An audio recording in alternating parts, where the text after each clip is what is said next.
저는 30대 후반의 남성입니다. 사연을 즐겨 듣는 사람이지만 이곳에 사연을 소개하시는 분들이 거의 여성분들이시더라고요. 그래서 좀 망설여지기도 했지만 용기를 내어 제가 겪은 엄청난 일을 여러분들께 이야기해 드리려고 합니다. 사실 이렇게라도 털어놓아야 좀 후련해지겠다는 생각도 있었고요. 지금 저는 제가 겪은 일들로 인해 충격으로 아직도 정신을 제대로 차리지 못하고 있어요. 그러니 누구라도 붙잡고 이야기를 해야 할 것 같았답니다. 무슨 얘기부터 시작해야 할까요? 우리 가족에 대한 이야기부터 시작할게요. 우리 식구는 모두 네 식구랍니다. 저는 어릴 때 어머니를 잃었어요. 그러니 지금 계신 어머니는 제 계모, 새어머니가 되시지요. 그리고 그 새어머니에게서 태어난 남동생이 하나 있답니다. 남동생은 하라는 공부는 안 하고 노는 것을 더 좋아했지요. 그리고 성인이 되자 유흥가를 돌며 술에 절어 살고 있었어요. 이 정도 문제를 빼면 그저 평범한 집안이랍니다. 아버지가 법인 사업체를 운영하고 계셨기에 경제적으로 풍족한 상황이었고요. 그런데 어느 날 아버지가 식사를 하시다 말고 젓가락을 떨어뜨리셨어요. 요즘 들어서 움직이는 게 예전만 못해. 근육이 좀 뻣뻣해지는 것 같다. 아무래도 사무실에만 틀어박혀 있다 보니 운동 보적인가 보다. 운동을 좀 해야겠어. 아버지는 곧 피트니스 센터에 등록을 하시고는 바쁜 시간을 쪼개서 운동을 시작하셨지요. 운동을 한 달 이상 하셨는데도 아버지는 여전히 근육통과 손이 부자연스럽다는 증상을 호소하셨어요. 그래서 아버지를 모시고 병원에 가게 되었답니다. 여러 가지 검사 끝에 아버지는 파킨스 병이라는 진단을 받으셨지요. 인식장애와 언어장애가 생길 수 있다고 했어요. 근육의 경직도 서서히 진행될 것이라고 했죠. 하늘이 무너지는 것 같았답니다. 그러나 어쨌든 초기이니 최선을 다해서 치료해보자고 의료진이 말하더군요. 초기라서 그런지 아버지의 병세는 거의 나빠지는 것을 알 수 없는 정도로 서서히 진행되는 것 같았어요. 젓가락질을 하시는 것도 약을 드셔서 그런지 예전보다 나아지신 것 같더군요. 그런데 아버지가 파킨스 병을 진단받고 나자 새어머니가 상당히 급박한 상황에 처한 사람처럼 당황해 하셨죠. 물론 남편이 그런 병을 얻었다는데 태어날 부인은 없겠지만 어머니는 눈에 띄게 조급해 하시는 것이었어요. 당신 사업체는 죽어도 큰애한테 물려주겠다고 하셨죠? 그러면 만약에 당신이 떠나고 나면 작은애랑 나는 어떻게 하고요? 병이 서서히 진행돼서 내가 금방 죽을 일 없다잖아. 그리고 내가 죽더라도 큰애가 당신하고 제 동생을 어떻게 외면하겠어. 그 녀석 그런 놈 아니야. 그러니까 안심하라고.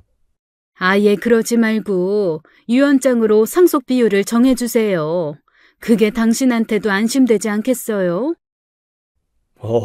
이 사람이 정우는 당신이 낳지 않았다고 하지만 엄연히 당신 맏아들이야. 그 녀석이 자라면서 보인 마음 씀씀이 보면 모르겠어.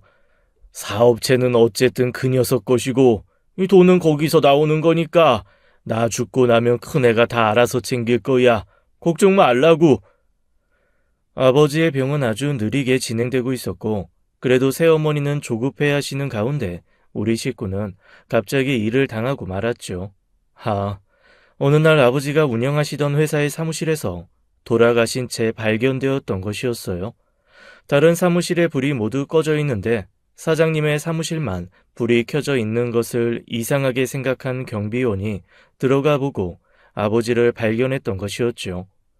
경비원은 즉시 119에 신고를 했고 119 구조대가 도착했을 때만 해도 아버지가 완전히 절명하신 것은 아니라고 했어요. 그러나 이송되시는 도중 결국 돌아가시고 만 것이었죠. 참으로 황망했답니다. 앞서서 저희 가족 얘기를 해드렸죠.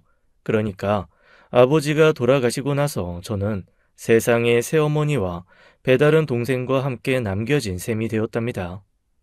다들 알다시피 내가 파킨슨병이라는 걸 앓고 있다. 그래서 미리 말해두지만 내가 죽으면 사업체는 큰아이, 네가 맡아서 잘 운영하도록 해라. 병에 진단받기 전에도 아버지는 사업체를 제게 물려주실 것이라고 입버릇처럼 말씀하시곤 하셨어요. 그런데 진단 이후에는 그런 말씀을 더욱 자주 하셨지요. 그래서 제가 아버지의 사업체를 물려받아 운영하는 것은 거의 기정사실화가 되어 있었어요. 처음에는 새어머니와 동생이 반대할 것이라고 생각했답니다. 하지만 평상시에 아버지의 유언이 확고하다는 것을 새어머니와 동생도 알았기에 큰 반대 없이 넘어갔지요.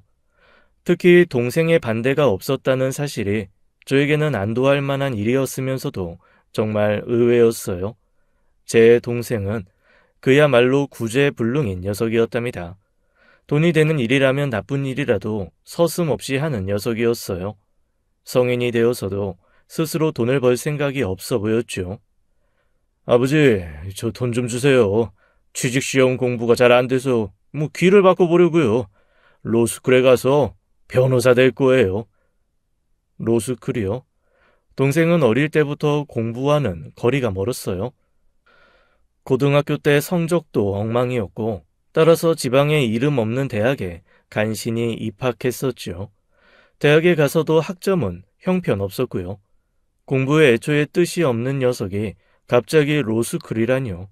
그리고 로스쿨에 진학하려면 영어 성적도 좋아야 하고 머리를 많이 써야 하는 법학 적성 시험에서도 좋은 성적이 있어야 하는데 동생은 도대체 그런 정도의 공부를 할 만한 아이가 아니었지요.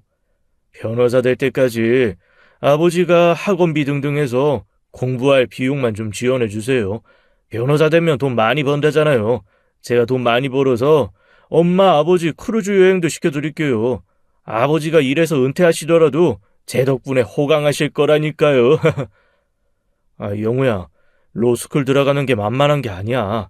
학점, 영어 성적, 법학 적성 시험 성적이 다 좋아야 돼. 영어 성적은 토익을 거의 만점 가까이 맞는 수험생들이 많다고 하고 영어하고 적성 시험이야 어떻게 하면 맞춰볼 수 있겠지만 일단 학점은 돌이킬 수가 없지 않냐. 이런 저의 말에 일단 새어머니가 불같이 화를 내셨죠. 뭐라고? 우리 영우가 변호사가 될 아이가 못 된다고? 변호사는 뭐 태어날 때부터 변호사라고 이름표 붙이고 태어난다더냐? 나는 영우 어떻게든지 변호사 만들 거다. 당신도 그렇게 하시고 영우가 말하는 대로 지원해 주세요. 아버지도 혀를 끌끌 차셨지만 동생이 하도 조르고 매달리니까 할 수 없이 동생이 말하는 대로 학원비와 교재비 등등을 대주셨던 것 같더라고요. 그런데 로스쿨 준비를 위한 학원비는 정말 어마어마하더군요. 뉴스에서 본 돈 있는 사람만 법조인이 될 수 있는 로스쿨 제도를 반대한다는 사법시험 옹호자들의 말이 생각나더라고요. 가난한 처지에서 몇 년 동안 머리 싸매고 공부해서 합격할 수 있는 사법시험 제도하고는 영판 다른 제도였어요. 그리고 대학원 과정인 로스쿨 학비도 다른 대학원 학비에 비해서 많이 비싸더군요. 저 사장님, 이런 말씀 드려야 되는지 아닌지 지금도 망설여지지만 둘째 아드님 말이에요. 제가 홍대 앞 거리에서 너무 여러 번 보았기 때문에요. 대부분 술에 많이 취해 있는 것 같더라고요. 그리고 언제나 아가씨들하고 같이 있고요. 아가씨들이 일하는 술집에 들어가 보는 것도 보았습니다. 제 형이 홍대 앞에서 이 고깃집을 하기 때문에 자주 가게 되거든요. 그럴 리가. 우리 아이는 지금 로스쿨 가려고 준비가 한창인데 이 한 과장이 잘못 봤겠지. 그 녀석이 어릴 때는 공부를 싫어하더니만 지금은 어쨌든 로스쿨 준비에 매달리고 있다네. 그 한 과장이라는 분은 아버지의 회사에서도 일 잘하고 성실한 아버지의 신뢰를 듬뿍 받고 있는 사원이었어요. 한 과장은 동생이 만취한 상태에서 거의 아가씨들을 한쪽에 하나씩 데리고 다니더라고 했죠. 그리고 그 아가씨들이 뭘 하는 사람들인지는 알 수 없었으나 짙은 화장과 옷차림이 범상치 않아 보인다고 했어요. 여기까지의 이야기가 하도 구체적이었고 또 한 과장이 헛소리를 할 만한 사람도 아니었기에 아버지는 즉시 진상조사에 돌입하셨어요. 동생이 다닌다는 학원까지 확인해 보았지만 동생은 그 학원에 등록한 일이 없다는 것이었지요. 그 비싼 학원비는 그렇다면 다 어디로 갔단 말인가요? 그리고 집에 있으면 공부가 안 된다면서 수험서들을 독서실에 가져다 놓았다고 했었죠. 그런데 동생은 그 독서실이 어딘지 묻는 아버지에게 아무런 대답을 하지 못했답니다. 결국 로스쿨 입학 준비를 위해서 쓴다는 돈은 모두 유흥비에 썼다는 것이 밝혀졌죠. 그리고 또 이런 일이 있었어요. 정훈이, 영우가 말이다. 좋은 일을 하는 게 맞니? 사는 지역에서 오갈 데 없는 독거 할머니들을 모시는 자선 사업을 하는데 후원금을 달래서 좀 주었었지. 그런데 하루가 멀다 하고 계속 후원금을 내라고 하니 일단 그 자선 사업체에 대해서 당숙이 좀 알고 싶다고 하신다. 동생이 이 지역에서 자선 사업을 한다니 처음 듣는 말이었어요. 느낌이 이상해서 동생이 전화했을 만한 친척들에게 모두 전화를 돌려보았죠. 한두 집을 제외하고는 모두 후원금 조로 돈을 받아갔다고 하더군요.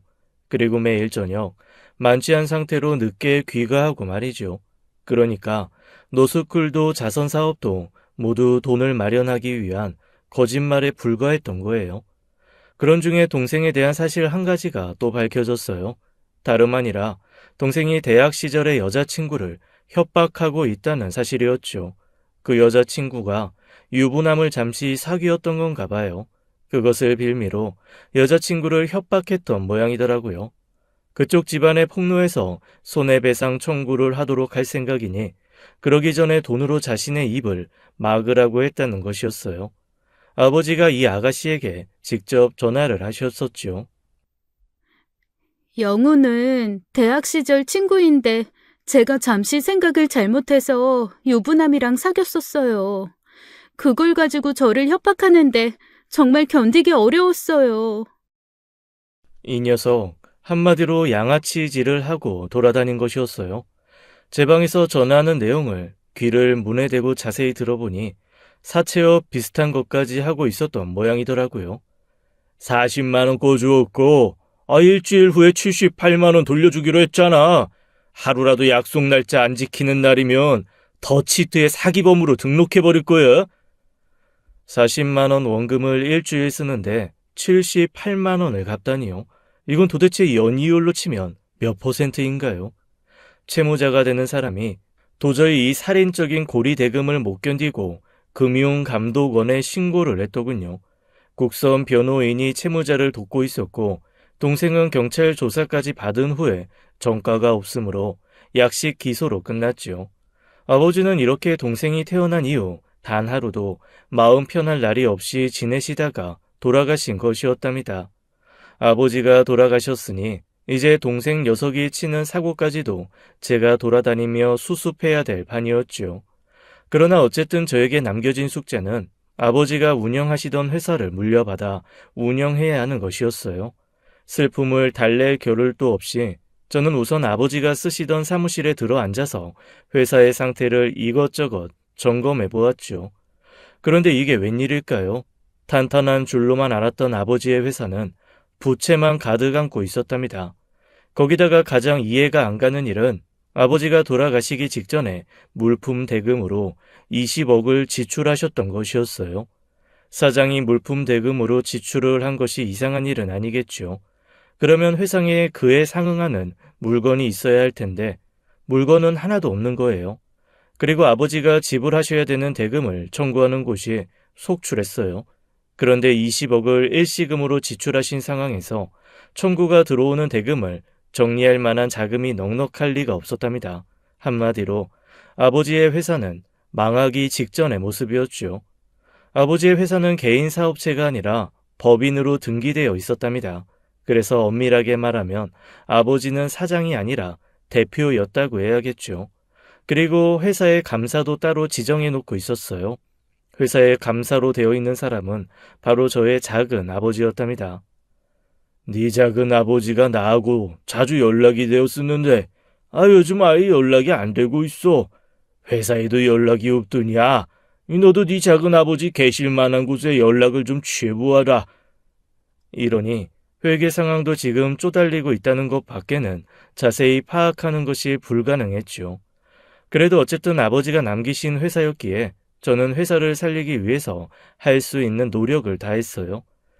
하지만 20억에 달하는 사라져버린 물건과 그에 따라서 온전히 빚으로밖에 충당할 수 없는 지급해야 하는 대금 때문에 운영이 쉽지 않았죠. 거기다가 새어머니의 투정 비슷한 비아냥이 저를 더 괴롭게 했답니다. 회사를 남겼다더니 이건 회사가 아니라 다 마셔버리고 구겨버린 맥주 깡통 아니냐.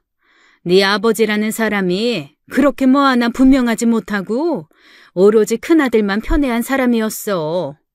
그런 인간을 믿고 그것도 애 하나가 딸린 인간이 뭐가 좋다고 그저 훌쩍 시집와버린 내 탓이지.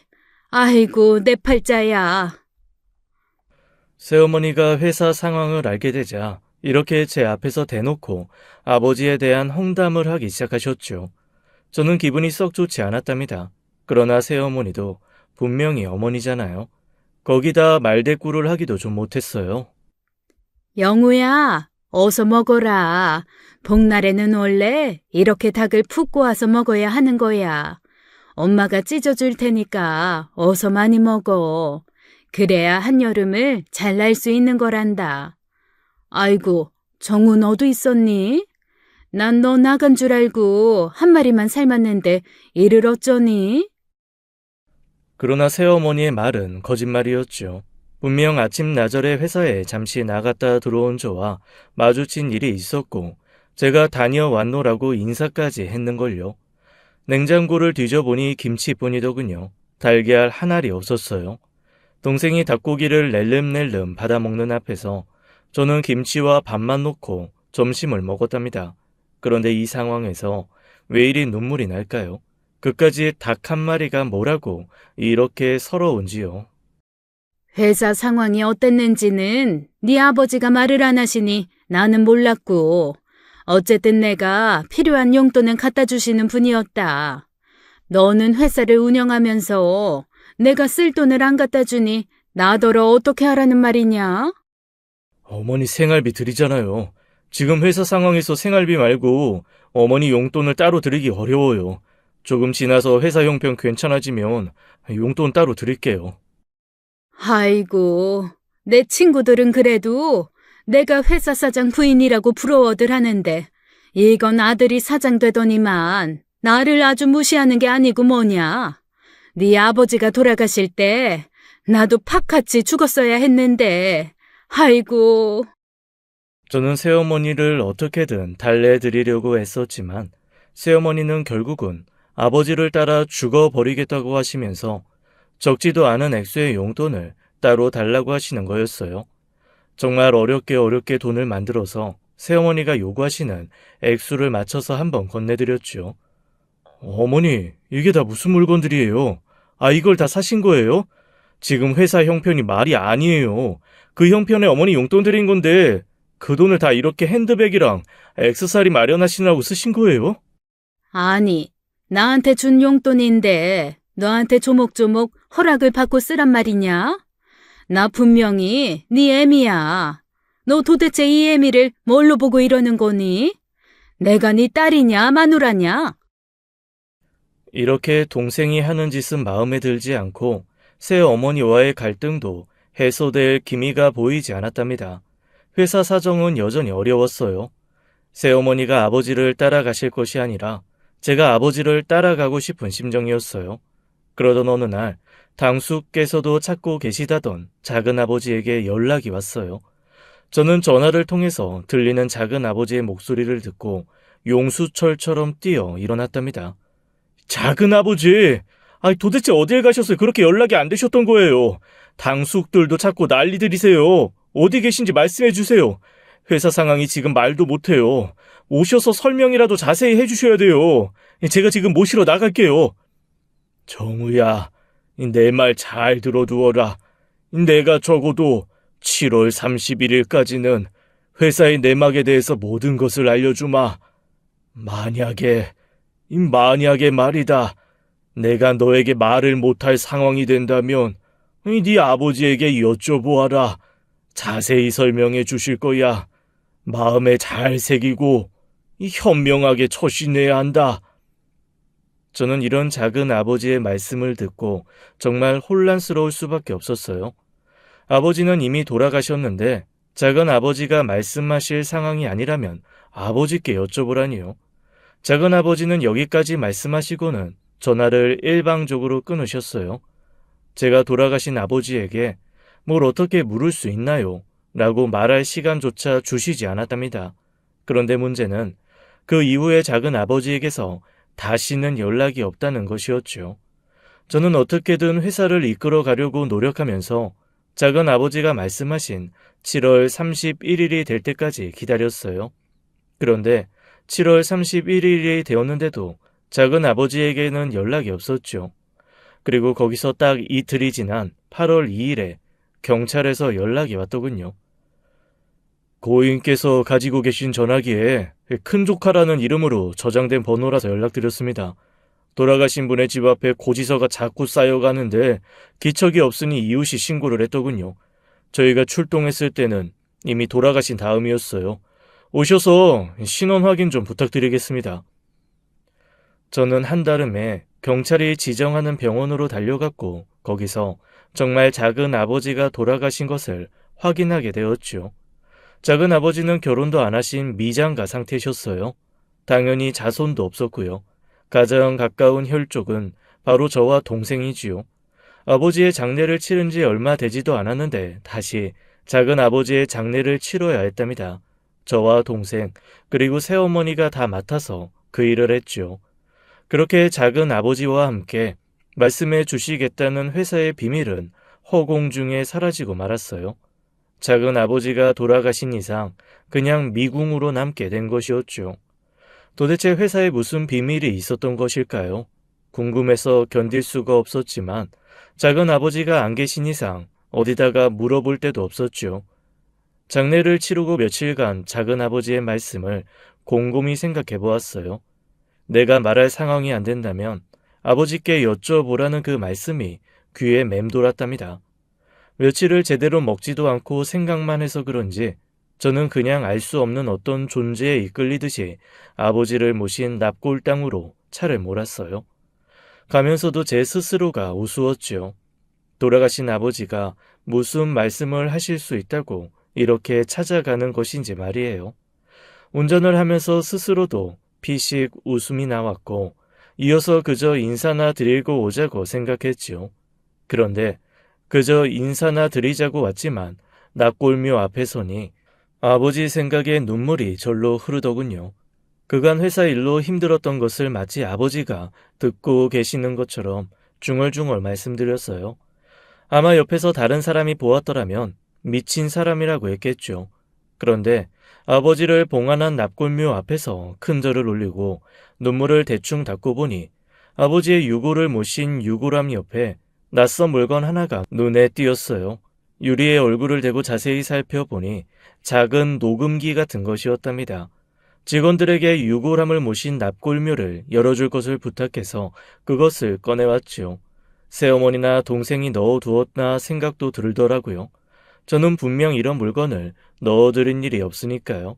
그런데 생각을 거듭하다 보니 작은 아버지가 넣어두셨나 싶은 생각도 들었답니다. 어쨌든 놀라운 마음에 그것을 고이 집어들고 집으로 돌아가기 위해 운전을 시작했지요. 차 안에 설치되어 있는 태블릿에 그 녹음기를 연결해서 내용을 들어보았어요. 작은 아버지의 살아생전 목소리가 녹음되어 있었고 저는 갑자기 울컥하는 슬픔이 몰려와서 차를 잠시 갓길에 댈 수밖에 없었답니다. 정우야, 네가 이것을 발견했을 때는 아마도 나는 이 세상 사람이 아닐 것이다. 지금부터 내가 하는 말 잘 들어라. 한마디도 놓쳐서는 안 된다. 녹음은 이렇게 시작되고 있었어요. 그러니까 작은 아버지는 당신의 죽음을 미리 예견하고 계셨던 것이었죠. 그런데 이어지는 작은 아버지의 말씀은 정말이지 핵폭탄이 터진 것 같은 충격적인 내용이었답니다. 저는 이 녹음기를 들고 집이 아닌 경찰서로 향했어요. 그리고 어떤 사건을 고발하면서 그것을 증거로 제출했죠. 녹음기에는 작은 아버지가 살고 계시던 집 안에 있는 CCTV에 대한 위치 정보도 녹음되어 있었어요. 경찰이 작은 아버지의 집을 수색해서 천장에 감쪽같이 숨겨져 있던 그 CCTV를 찾아냈답니다. 경찰은 그 CCTV를 검토한 후 바로 어떤 사람의 신병을 확보하기 위해 여기저기 연락을 취하더군요. 그 사람의 현재 위치가 확인되었고 경찰은 그 사람을 긴급 체포했어요. 체포 당시 그 사람은 만취 상태였다고 하더군요. 그리고 체포된 장소는 아가씨들이 있는 술집이었다고 했어요. 이건 다 여기 자유대한민국이라고. 술도 내 마음대로 못 마셔? 당신들 뭐야? 경찰이 왜 나를 붙잡아가는 거야? 이거 놓으라고!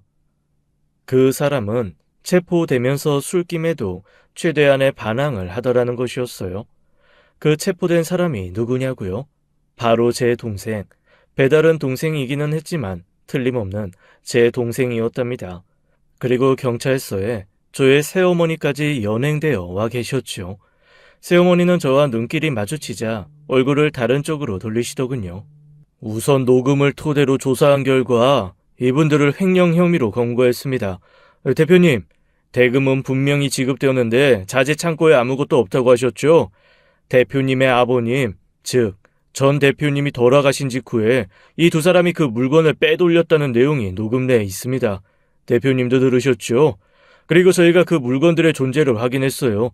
다른 곳에 아무도 모르게 매각되었더군요. 한두 푼도 아니고 자그마치 20억이었어요.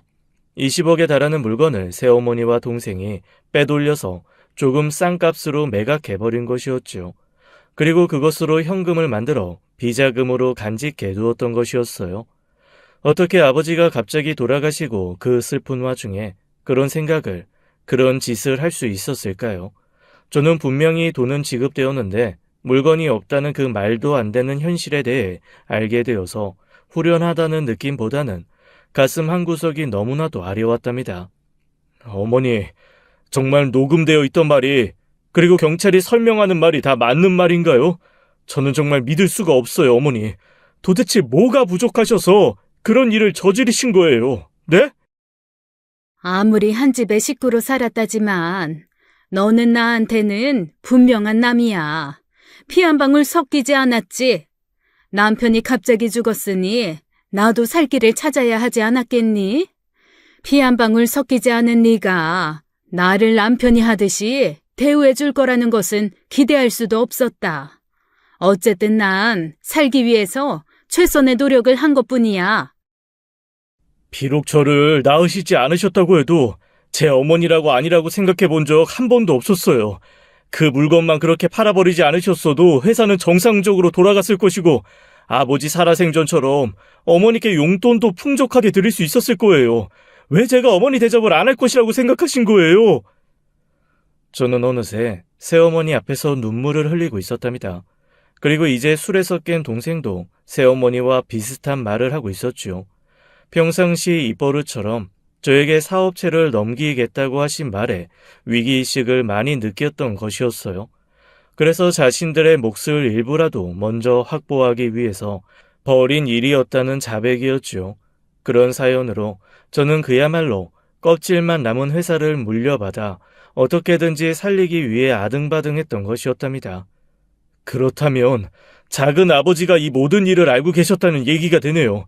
그런데 7월 31일은 어떤 의미가 있는 날이었나요? 그것은 여기 계신 대표님의 동생분께서 너무나 잘 아는 이야기입니다. 모든 거 알고 계신 분이니 동생분께서 직접 설명을 좀 해주시죠. 동생이 머뭇거리는 것 같더니 체념만들 이야기를 시작하더군요. 작은 아버지가 저와 엄마가 물건을 내다 매각한 걸 눈치챘어요. 그리고 7월 31일까지 시간 줄 테니 자수를 하라고 하셨죠. 그렇지 않으면 저와 엄마의 범행을 세상에 공개하겠다고 하셨고요. 동생의 이야기한 것을 여러분이 쉽게 아시기 위해 되도록 그대로 전해드릴게요. 영우야, 너와 네 엄마가 회사 물건을, 그것도 자그마치 20억에 해당하는 물건을 빼돌려서 팔아버린 거 나 다 알고 있다. 7월 31일까지 네 발로 경찰에 찾아가서 회사 물건을 횡령했다고 자수를 해라. 그리고 정당하게 죗값을 받아. 만일 네가 그렇게 하지 않는다면 나는 네 범죄를 공개하는 수밖에 없구나. 그리고 7월 31일에 작은 아버지가 집에서 동생을 기다리셨던 것이었죠. 동생이 만일 자수를 하지 않는다면 작은 아버지가 사건을 폭로할 수도 있었기에 7월 31일에 작은 아버지를 찾아올 것이라고 짐작하셨던 것 같아요. 작은 아버지의 짐작대로 동생은 자수하지 않았고 작은 아버지가 주신 기한의 마지막 날 작은 아버지 댁을 찾아갔던 것이었답니다. 동생에게 자수를 권하신 다음 제게 7월 31일에 모든 것을 알려주겠다고 하신 것이었고요. 즉, 동생이 자수를 하든 당신이 폭로를 하든 7월 31일에는 사건이 공개되게 되어 있었던 것이었죠. 신청했던 구속영장에 대한 허가 떨어졌어요. 정식으로 당신들을 입건하겠습니다. 대표님의 어머님 되시는 주정혜 씨 횡령 혐의로 정식으로 체포합니다. 그리고 송영우 씨, 당신을 살인죄로 체포하겠습니다. 두 분은 이 시간부터 불리한 진술을 거부할 수 있고 변호인을 선임할 수 있습니다. 살인죄? 살인죄가 이 대목에서 왜 나온다는 말인가요? 누가 누구를 살해했다는 말인가요? 저는 동생에 대해서 살인죄로 체포하겠다는 경찰에게 반발했어요. 살인이라뇨. 얘가 술을 좋아하고 놀기를 좋아하기는 하지만 사람을 죽일 만한 아이는 절대로 아니에요. 도대체 수사를 어떻게 하신 거예요? 얘가 도대체 누구를 죽였다는 말씀이세요? 야, 너 말 좀 해봐. 억울하지도 않냐? 말 좀 해보라니까 이 자식아. 갑자기 예상치 못한 곳에서 비명에 가까운 울음소리가 터져 나왔어요. 미친 듯한 비명소리에는 세상이 떠나갈 것 같은 울음소리와 정신이 나간 사람 같은 웃음소리까지 섞여 있었답니다. 이 소리의 주인공은 다름 아닌 새어머니였어요. 살인? 살인을 했다고요? 우리 영우가. 그것도 작은 아버지를? 하하하, 그럴 리가요. 그건 절대 아니겠지. 얘하고 작은 아버지 사이가 그럴 사이가 아니에요. 아마 강도가 들었다가 그렇게 된 거겠죠. 새어머니는 울다가 웃다가 그야말로 제정신이 아는 것 같았죠. 그러다가 새어머니는 결국 실신을 하시고 말았답니다. 병원으로 실려가셨고 새어머니의 침대 맡에는 경찰 2명이 엄중하게 감시하며 서 있었죠. 새어머니는 깨어나서도 한동안 초점 없는 눈으로 천장 어딘가를 바라보시는 것 같았답니다.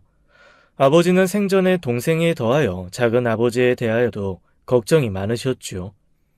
너 도대체 왜 그렇게 한 군데 정착을 못하냐? 회사를 벌써 몇 군데째 돌아다니는 거야? 그렇게 해서 네 한 몸이나마 먹고 살 수 있겠냐? 장가를 안 들어서 수십 년을 걱정시키더만 이제 먹고 사는 일까지 걱정을 시키는 거야? 형님은 제 심정을 몰라요. 저는 지금 어딜 가도 일을 할 만한 마음 상태가 아니라고요. 일에 집중할 수가 없어요. 결국은 가는 데마다 나가라는 눈치를 받으니 나올 수밖에요. 도대체 뭐가 문제길래 네 심정이 그렇게 복잡하단 말이냐? 이 형한테 시원하게 털어놓기라도 하든가. 잘 들어라. 내가 한 가지 해결책을 제시하마. 이제 내가 너한테 우리 회사에 감사 자리 줄 거야. 여기서도 만일 적응을 못한다면 나는 다시는 네가 어떻게 살든 관여하지 않을 것이다. 알겠냐? 형님이 하라시는 대로 회사의 감사는 맡아볼게요. 그렇지만 형님은 제 심정 몰라요. 저도 세상에 적응하고 살고 싶다고요. 제 마음을 제가 컨트롤할 수가 없단 말이에요. 그랬어요. 우리 작은 아버지는 가는 직장마다 제대로 적응을 못하고 여기저기 떠돌아다니셨죠. 연세가 꽤 되셨는데도 자신을 위한 저축 한 푼도 없었죠. 저희 아버지에게는 그러니까 골칫거리가 너무나도 많았던 것이었어요. 나이 먹도록 정착하지 못하고 세상을 헤매는 동생에 양아치 짓이나 하는 작은 아들에 밑빠진 독처럼 아무리 가져다 주어도 만족하지 못하는 후초에 갑자기 아버지의 심정이 짐작되면서 마음이 아파오더군요. 아버지 살아생전에 왜 그런 아버지의 심정을 조금이라도 이해해드리지 못했는지 땅을 치도록 후회스러웠어요. 아이고, 하나밖에 없는 동생 녀석은 부모님 제사에 얼굴도 안 비치지. 이 작은 아들 놈은 술에 절어 살면서 돈 쓰는 재미에 살지. 내가 전생에 무슨 큰 죄라도 진 모양이다. 죽어서 부모님을 무슨 낯으로 뵙는단 말이야. 작은 아버지는 무슨 일 때문에 그렇게 헤매시는지는 몰라도 정말 저희 집에 발걸음도 잘 하지 않으셨답니다.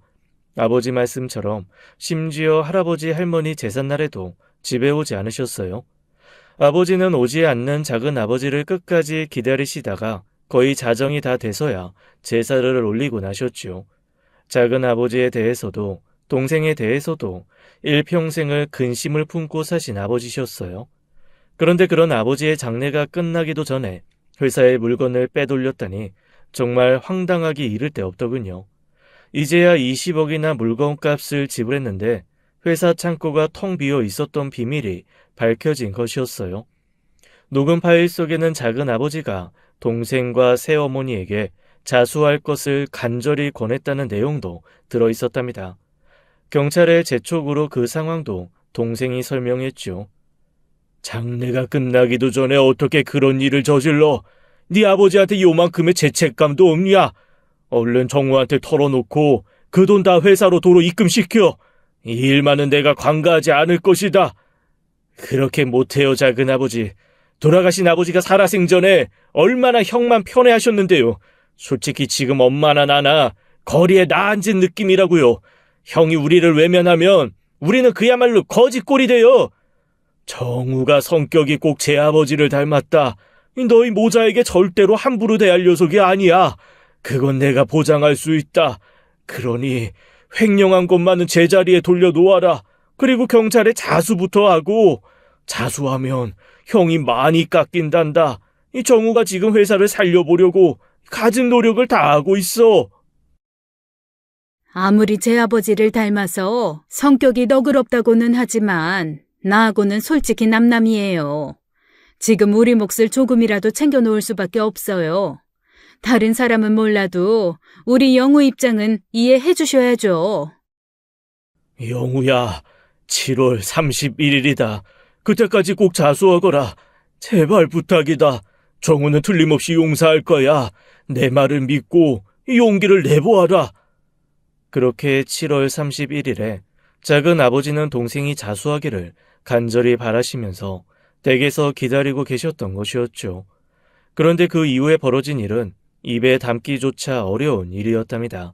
그러나 기왕 사연을 이야기하게 되었으니 이 말씀까지 들려드려야겠다는 생각해서 정말로 용기를 내어 말씀드리려고 해요. 7월 31일, 바로 그날의 동생이 작은 아버지를 찾아간 것이 CCTV에 그대로 찍혀 있더군요. 작은 아버지의 사인은 질식사였어요. 처음에 경찰은 작은 아버지의 사망에 대하여 단순한 고독사로 처리하려 했다지요. 그런데 CCTV에 녹화된 내용은 가히 충격적이었어요. 네가 나를 찾아온 거 보니 결국 자수를 하지 않은 게로구나. 내가 그토록 간절히 애원하다시피 했는데 말이다. 이제는 내가 나서서 이 일을 공개하는 수밖에 없겠구나. 나와 엄마 제외하면 그 횡령에 대해서 아는 사람 단 한 사람밖에 없죠. 그 사람만 없어지면 그 20억 가까운 돈 우리 모자의 돈이 되겠죠. 안 그런가요? 동생이 작은 아버지가 마시고 계시던 물잔에 몰래 무엇인가를 넣는 장면이 CCTV에 그대로 찍혀 있었어요. 자수를 거부한 동생 때문에 답답한 마음이셨던 작은 아버지는 그물을 들이키셨고 이내 잠드시는 모습이 보였답니다. 수면제를 물에 탄 것이었어요. 그리고 이내 작은 아버지를 베개로 누르는 폐륜적인 장면도 찍혀 있었죠. 그만 됐으니까 이제 그 화면 꺼주세요. 알았으니까 꺼달라고요. 이거 뭔가 분명히 잘못된 거예요. 이럴 리가 없어요. 한편 동생이 살인죄로 체포되었다는 것을 듣고 실신하셨던 새어머니의 상태가 계속 심상치 않았답니다. 한동안 깨어나지 못한 채로 있다가 깨어나셨는데 이상한 행동을 보이는 것이었어요. 병원 침대에서 본인이 덮고 있는 이불을 갑자기 잘게 찢으시더라고요. 그리고 그중 하나를 자신의 목에 감는 것이었죠. 저는 정말로 깜짝 놀라서 새어머니로부터 그 이불 조각을 빼앗았어요. 어머니, 도대체 이게 무슨 짓이세요? 어서 이거 놓으세요. 이건 말도 안 돼요. 영우가 저 지경인데 어머니까지 왜 이러시는 거예요? 정말 저까지 먼저 죽는 걸 보고 싶으신 거예요? 내 아들 영우 말이지. 아유, 아니야, 됐어. 아니야, 작은 아버지가 말이지. 새어머니는 마치 제정신을 잃은 사람처럼 보였어요. 그런 새어머니를 병원에 맡기고 동생을 찾아갔답니다. 경찰서에서나 나중에 검사 앞에 가게 되거나 고분고분하게 굴어라. 평상시 성질대로 대하지 말고 그저 잘못했다고 해. 그래야 조금이라도 형이 깎인단다. 어떻게 될지는 모르겠지만 어쨌든 변호사를 선임할 작정이야. 조금이라도 도움이 되겠지. 작은 아버지라면 가장 가까운 친족인데 그런 사람을 죽인 나한테 변호사까지 붙여준다니 정말 의외인데, 거기다가 회사 물건까지 팔아먹었는데 말이야. 도대체 왜 그런 친절을 베푸는데? 형은 어렸을 때부터 내가 보기에는 위선 덩어리였어. 지금도 위선 떨고 있는 거 다 보이거든? 그러니까 더 이상 아무 말 말고 가보셔. 어머니가 네가 체포된 사유 들으시고는 지금 거의 제정신이 아니셔. 그런 상황에서 너까지 고분고분 굴지 않아서 검찰이나 재판부에 미운 털 박히게 되면 형량이 더 커질 수도 있대. 그러면 어머니 더 충격받으실 거다. 어머니 위해서라도 내가 네 죄를 어떻게든 가볍게 해주려고 하는 거야. 새어머니지만 어쨌든 나를 키워주신 분이고 나는 그분이 내 어머니가 아니라고 생각한 적이 없어. 그러니 그렇게 알고 내가 시키는 대로 해라. 동생이 빙글빙글 웃더군요. 그 웃음에 황당하기도 하고 화가 나기도 해서 마음 같아서는 그냥 한 대 패버리고 싶더라고요. 그렇지만 꾹 참고 다시 수사에 잘 협조하려는 말을 하고 동생과 헤어졌지요. 집에 와서 생각에 잠겼답니다. 동생 녀석 말대로 제가 지금 마음에도 없는 위선을 떨고 있는 것인가 생각도 했지요. 동생 말대로 그냥 놔둬버릴까 생각도 들었어요. 그만큼 새어머니와 동생이 밉기도 했답니다. 어떻게 밉지 않을 수 있겠어요? 아버지가 돌아가시자마자 돈부터 챙긴 사람들이었어요. 그것도 회사의 운명이 달려있는 액수의 물건을 훔쳐서 말이죠. 그래, 그렇게 양심 없는 짓을 저지른 사람들 그냥 놔두자 싶기도 했답니다. 그리고 또 동생 말이 기억났지요. 작은아버지, 우리 식구 말고는 가장 가까운 혈족이었어요. 그런 사람을 자신의 죄를 덮어버리기 위해서 죽인 그런 동생을 내가 정말 용서하고 있는 것인가를 생각해 보았죠. 그런데 어쨌든 제 가족들이었답니다. 돌아가신 자번 아버지가 당연히 가까운 혈족이셨지만 제 동생과 새어머니는 더 가까운 가족이었어요. 그리고 이 사람들을 방치해 둔다고 해서 돌아가신 작은 아버지가 과연 잘한다고 하실까를 생각해 보게 되었지요. 자동적으로 고개가 저어지더군요. 돌아가신 아버지도 작은 아버지도 동생과 새어머니를 그냥 방치해 둔다면 화를 내실 것 같았어요. 그래서 어떻게든 동생의 죄를 가볍게 하고 새어머니를 보살펴야 한다는 생각으로 다시 돌아왔죠. 다음 날은 일찍 새어머니가 계시는 병원으로 먼저 갔어요. 어머니의 상태는 여전히 좋지 않으셨답니다. 식사를 거부하고 계셨고 멀뚱히 계시다가 헛소리도 하시는 등 정신과 쪽으로 안 좋은 상황이라는 말을 전해 들을 수 있었죠. 어머니, 영우는 어떻게든지 조금이라도 형을 죽일 수 있도록 제가 좋은 변호사 붙일게요. 그러니 일단 결과를 기다려보세요. 하루아침에 결론이 날 일은 아니지만 영우가 반성한다는 기미만 보이면 그래도 형이 많이 줄어들 거예요. 그러니까 어머니, 제발 정신 좀 차리세요. 식사도 하셔야죠. 이러다가 정말 큰일 나세요. 그런데 새어머니는 이제 제가 누군지도 못 알아보시는 것 같았답니다. 여보, 당신이 여길 어떻게 알고 왔어요? 나 아무 짓도 안 했어요. 그러니까 그렇게 쳐다보지 말아요. 쳐다보지 말라니까요. 그러면서 새어머니는 정말로 무서운 것을 본 사람처럼 이불을 뒤집어 쓰시더군요. 어머니, 돈은 있다가도 없고 없다가도 있을 수 있는 일이에요. 어머니랑 영우가 내다파신 물건에 대해서는 어떻게든 손실을 줄이려고 제가 노력을 다할 거예요. 그러니까 그 일에 대해서 크게 걱정 마세요. 영우 때문에 이러시는 모양인데 저를 믿으시고 조금이라도 마음을 가라앉히세요. 이 양반이 정말 내가 무슨 나쁜 짓을 했다는 거예요? 나 저 사람하고 사이에 아무 일도 없었어요. 정말이라니까요. 이건 또 도대체 무슨 말씀이신지 도무지 알아들을 수가 없었죠. 나 홀몸 아니라고 내가 말했죠? 우리 사이에 아이가 생긴 거라니까요. 우리 아이예요. 당신 설마 나 의심하는 거 아니죠? 새어머니는 계속 저를 아버지로 착각하고 계신 것 같았어요. 그런데 아까부터 하시는 말씀이 계속 마음에 걸렸죠. 저 사람하고 사이에 아무 일도 없다는 말씀, 그리고 아이가 생겼는데 의심하는 거 아니냐는 말씀, 그냥 헛소리를 하시는 거려니 생각했는데 자꾸 그런 식의 말씀을 하시니까 이상하더라고요. 주치의를 만나서 새어머니의 증상을 자세히 말해 주었지요. 주치의가 한참 듣고 있더니 저더러 다시 어머니에게 가자고 했죠. 자, 다 말하셔도 괜찮아요. 여기 남편분이 다 용서하신다고 했어요. 그러니까 천천히 말씀해 보세요. 여보, 내가 말이죠. 아주 잠깐 실수를 했어요. 그래서 영우가 태어났어요. 나 용서한다고 했죠? 그럼 됐어요. 이틀째 하는 말씀에 일관성이 있다는 것을 저도 깨달을 수 있었죠. 그래서 주치의가 시키는 대로 마치 제가 아버지가 됐냐 다 용서한다고 새어머니에게 말했어요. 잠깐이건 오래건 새어머니가 외도를 하셨다는 것은 어쨌든 분명해 보였죠. 그리고 헛소리처럼 들리긴 했지만 동생 영우가 우리 아버지의 아들이 아니라는 것도 파악할 수 있었어요. 하지만 저는 이 모든 것을 부인하고 싶었답니다. 선생님, 이거 다 정신없는 상태에서 하시는 헛소리 아닙니까? 이런 헛소리에 왜 신경을 써야 하나요? 제 동생 못 보셨죠? 걔 우리 친가 쪽만 닮았어요. 저하고 거의 똑같이 생겼다니까요. 그런데 영우가 외도를 해서 태어났더니 그건 절대로 믿을 수가 없습니다. 제가 사진이라도 가져다가 보여드리겠습니다. 사실이 그랬답니다. 제 동생 영우와 저는 나이 차이가 조금 있는 형제이긴 했지만 아버지 쪽만 꼭 닮은 외모를 하고 있었어요. 그런데 실수를 해서 영우가 태어났다니요. 헛소리라고밖에 생각되지 않았어요. 동생에게 살인죄가 적용되었다는 말에 새어머니가 충격을 크게 받아서 이렇게 되셨다고 생각할 밖에요.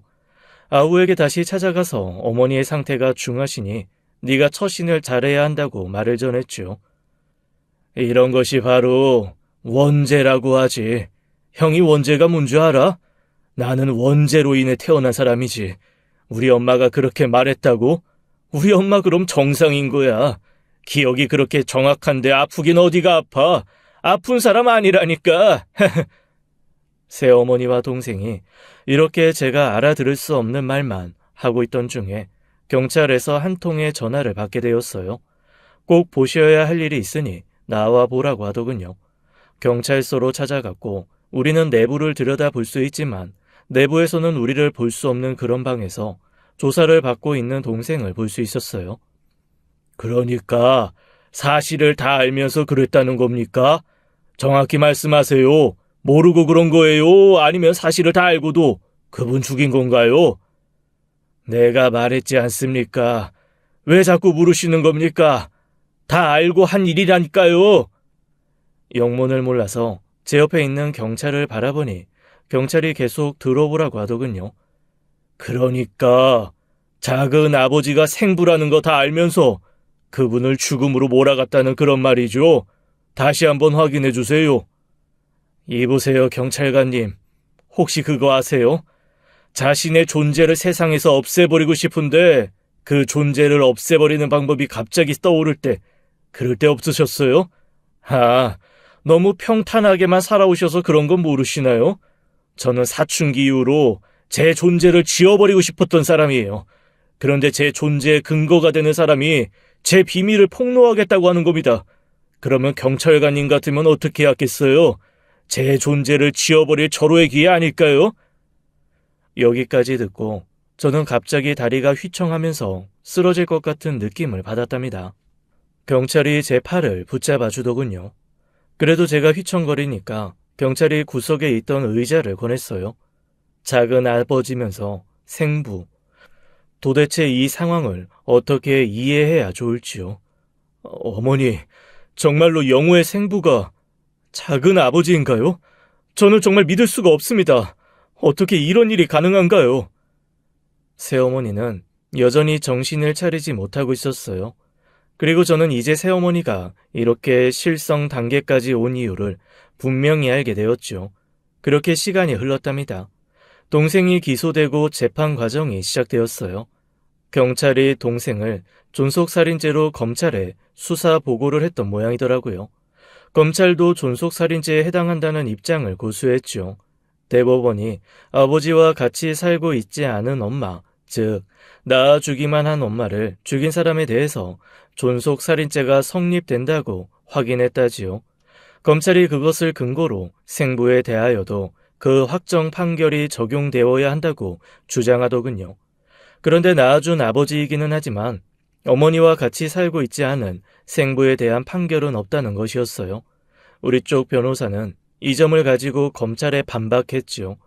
결론이 어떻게 날지는 잘 모르겠지만 최선을 다해 보겠다고 변호사가 말하더군요. 그런데 생모를 죽인 것이 존속살인죄에 해당한다면 생부를 죽인 것도 존속살인죄에 해당되어 일반 살인죄보다는 큰 형벌을 받을 가능성은 있다고 했어요. 일반 살인죄가 5년 이상 징역, 무기 또는 사형인데 비해서 존속살인죄는 7년 이상, 무기 또는 사형이라더군요. 그렇게 몇 개월이 흐르자 새어머니가 약간 정신을 차리셨죠. 그리고 새어머니에 대해서는 횡령에 대하여 초범이고 무엇보다도 의사의 진단서가 크게 작용해서 불구속 입건으로 정리가 되었답니다. 새어머니는 일단 집으로 돌아오셨지요. 조금 정신이 드시고 나자 새어머니가 먼저 저를 부르시더군요. 네 동생의 재판 이야기 회사 사원 한 사람한테 전해 들었다. 네 작은 아버지는 평생토록 그 죄책감에서 벗어나질 못했어. 아마 그 사람도 지금쯤 하늘에서 재판을 받고 있을 거야. 그것은 세상에서는 심판받을 수 없는 일이지. 세상이 심판한다고 해도 다 용서되지도 않을 거고. 나도 무덤 너머에 가서 재판을 받으마. 이 한마디를 끝으로 새어머니는 다시 식사를 거부하셨어요. 아무리 외언을 하다시피 빌어도 입에 음식을 안 넣으시더라고요. 그러더니만 또 정신적으로 불안정한 상태를 보이셨죠. 죽어서나 심판받을 죄, 아마도 작은 아버지가 새어머니와의 관계로 평생 큰 죄책감에 시달리셨을 거예요. 거기에 아버지께서 회사에 감사 자리까지 주시면서 잘 살아보라고 하시니 그 죄책감이 더해진 것 같았고요. 결코 일어나서는 안 될 일이 일어난 것만은 분명했지만 저는 작은 아버지의 그 죄책감에 시달렸던 심정을 짐작하려 했었어요. 적어도 새어머니가 동생을 임신하고 동생이 태어나면서부터는 그 죄책감이 더 심하게 그분을 짓눌렀겠지요. 얼마나 암담하고 무서우셨을까요? 그동안 작은 아버지가 할아버지 할머니의 제삿날에도 집에 오시지 않은 그 이유를 알만했어요. 네 작은 아버지는 말이다. 영우가 그렇게 안 했어도 알아서 먼저 떠나실 뿐이었어. 평생 죄책감에 시달리면서 살았으니 말이다. 그런데 영우가 작은 아버지, 아니, 제 아버지를 죽였다고? 그거 그저 시기를 조금 앞당긴 것 뿐이란다. 아마 작은 아버지도 그 심판을 죄덩어리인 아들로부터 받을 거라는 걸 알고 있었는지도 모르지. 이 말이 새어머니에게서 들은 그나마 앞뒤가 통하는 마지막 말이었어요. 그 후부터 하시는 말씀은 도통 알아들을 수가 없을 정도였답니다. 그야말로 정신을 놓아버리신 것이었어요. 결국 동생은 존속살인죄가 인정되어 무기징역을 선고받았답니다. 그리고 새어머니는 어쩔 수 없이 정신과 병원에 입원시켜드렸어요. 장기간 퇴원을 못하고 계시답니다. 이렇게 저는 세상에 저 혼자 남게 되었어요. 돌아가신 아버지 생각이 제일 간절하지요. 그리고 평생을 죄책감에 시달리며 사셨던 작은 아버지도 그립답니다. 동생은 제 면회를 거부하고 있어요. 새어머니는 제가 누군지 알아보았다, 못 알아보았다 하는 상태를 반복하고 계시죠. 우리 집안에 벌어졌던 이 엄청난 일, 저 역시 큰 충격을 받았고 그로 인한 우울증으로 치료를 받기로 했답니다. 그렇지만 아버지가 남기신 회사, 그것만은 살리겠다는 일념으로 열심히 살고 있어요. 어떻게 이렇게 공개하는 것이 우리 집안의 누가 될 수도 있겠지만 공개함으로써 또한 마음의 위안을 얻고 남은 삶을 살아가려고 하고 있답니다. 사연 들어주셔서 감사합니다. 지금까지 사연 읽어주는 남녀였습니다. 끝까지 함께 해주신 여러분 감사드리며 저희는 다음 사연으로 돌아올게요. 감사합니다.